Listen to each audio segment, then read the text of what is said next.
Hello, my friend. I have talked to you before about the importance of working with the dynamic forces of life and how that means that you have to work with paradox. But paradox, my friend, is not just about the seeming contradictions and opposites and polarities in life. It is about understanding that you cannot get rid of either of those sides, of those opposites. It's never about making compromises, nor is it about fighting the side of it that you don't like. It is about understanding how life truly works with two sides working together. And when they are in collaboration, you are creating the most living space and the most possibilities, the most opportunities for yourselves. You can use your strength in the best ways. And so, to illustrate that, I thought I should speak through some of the predictable paradoxes of life that you will be confronted with, and the sooner you get the hang of them, the better it is. And of course, first and foremost, the main paradox is that no sooner are we born, or there is the possibility implied of our death. You cannot have life without death. They come together as a package. And death, of course, would not be possible without there first having been life either. So you need to find a way to create the broadest possible space within which to have life whilst befriending death and being alive to the possibility of your death. And in another way, this leads to the paradox that you need to encounter troubles and difficulties in order to discover how to create ease and happiness in your life as well. And the more you can do both those things, the better your capacity for happiness will help you through your troubles, and the better your troubles will help you to learn about what happiness actually is. So those two very much go hand in hand, and they are very much two sides of the same coin. You cannot have one without the other. That's the paradox. It's not about either or. It's not about getting rid. It's about learning to make room for that whole spectrum. Think about it. You learn so many of these things naturally in your everyday life.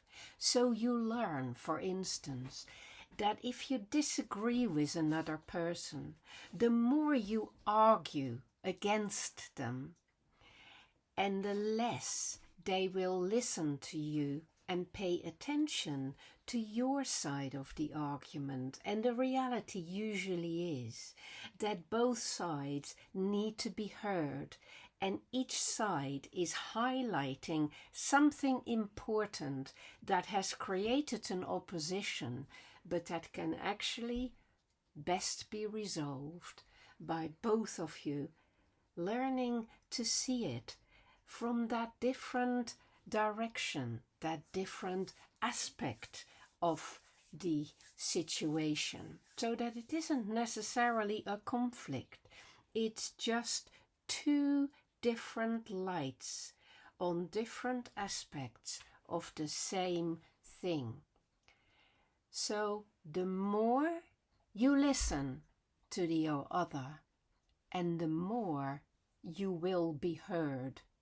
It's not just that you will hear more, they will hear you more too, because you create a different environment in which there is room for listening and hearing and understanding. So that's how paradox works. The more you learn also, and you'll know this, the more you learn and the more you realize how much you do not yet know. And the less a person knows, and the more dogmatic and the more certain they are that they do know. These things create their own opposite tension, inevitably. So the less you know, and the more you will be mistaken about your knowledge and knowledge in general. And the more you know, and the more modest you will become about knowledge and its inevitable limitations for you and everybody else. You will know that you have to put in effort to learn anything and get anything worth having. So you have to give something up in order to gain something. That is also a paradoxical tension. You have to give in order to get, and you have to rest in order to be ready for action. You have to be ready for action through having rested so that your forces can be replenished. But the other side of the paradox is that if you rest all the time, the more you rest and the weaker you will get. So it's also true that you have to practice your skills in order to be able to accomplish something and therefore to need your rest. You also know that the more you rely on technology and the fewer physical skills you will have. So everything requires to be serviced and practiced for it to continue. You cannot have it without that. And in the same way, you will have experienced that your suffering will give you strength. So the more you practice your resilience, your ability to cope, your survival skills, your resilience, your capacity to be creative in difficult times, and the stronger you will grow. You will also know that the more you suffer and the more empathy you will grow. You will also know that you have to learn to say yes to life in order to learn when it is important to say no. And that conversely, you have to learn to say no to certain things in order to be able to say a wholehearted yes to the things that matter. So both those things remain true, and you need to do the one in order to do the other. Sometimes you need to let go of things in order to be able to go on. And you know that if you chase happiness, or the more you chase happiness, the more unhappy you will become.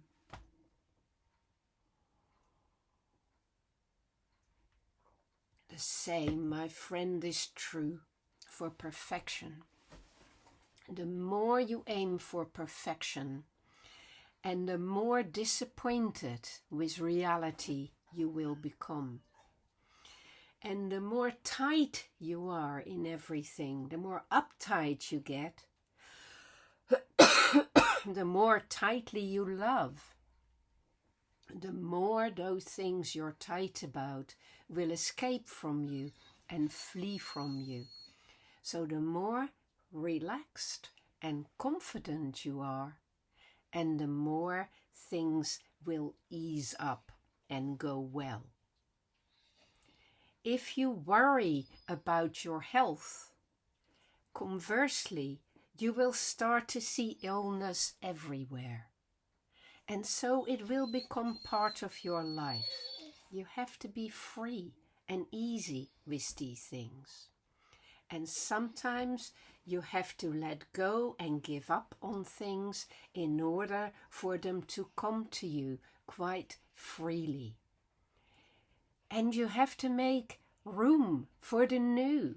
So you have to give things away in order to have room in your life for new things to come to you. You will also know that if you have so many friends, you will actually be likely to have fewer deep relationships. Things always have a quid pro quo. The more you try to please other people, the less people will like you. The more desperate you will seem, and the more people will tend to steer clear of you. So you have to be confident so that you care less and be more centered in yourself to attract other people's affection. Because you have to be perceived as somebody who has something to give rather than as somebody who is trying to get. It is as simple as that. One force creates the opposite reaction. The more scarce you make yourself, the more value you will seem to have in some people's eyes.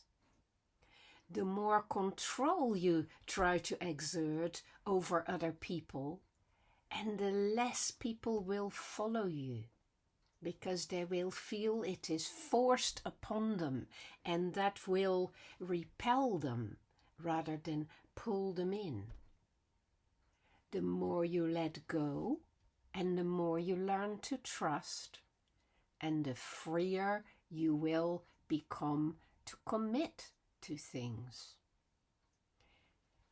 Change is inevitable in life, and if you stop choosing for change, change will come to you from the outside the hard way, and it will surprise you.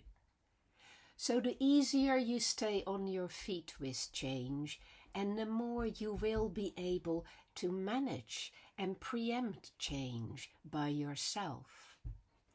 The more you are prepared to take some risks and to fail at things, and the more you will succeed. You have to fail a lot of times to start to get good at something and therefore to start to succeed. And the tighter you get about wanting success, the more you will fail. Things really work in these opposite, contradictory ways, my friend, and the sooner you begin to play with that, the better it will be for you. I've said before that the more you hide from life and try to protect yourself, and the more you will live in fear. And the more you face your fears, and the braver you get, and the more you will feel your vitality and be able to enjoy your life. When you have to go fast, slow down and do things more carefully in a more focused way. If you want to find love, stop being afraid to be hated. If you want to have peace, be prepared to face conflict. If you are afraid of conflict, you will not get peace. You have to work hard in order to exhaust yourself and find sleep. And you have to sleep in order to be able to get new energy to work again. Those who are the most practiced at life are the people who have put in a lot of effort. And the people who have put in a lot of effort to understand and practice things in life are the people who make it seem seamless and easy. So start practicing and stop being afraid and start accepting the opposing forces of life and learn to play with them, just in the same way in which when you walk you go from one side to the other. That's not a threat to you. You learn to work with that balancing of forces the whole time. So the whole of life is like a game of equilibrium. You give up your equilibrium for change. You rebalance it, and so you progress and move forward and learn to enjoy that forward movement in the process, my friend. So start enjoying living with the paradoxical forces of human existence and stop fearing them, for they are your friends. Take care, my friend, and be well in the living process.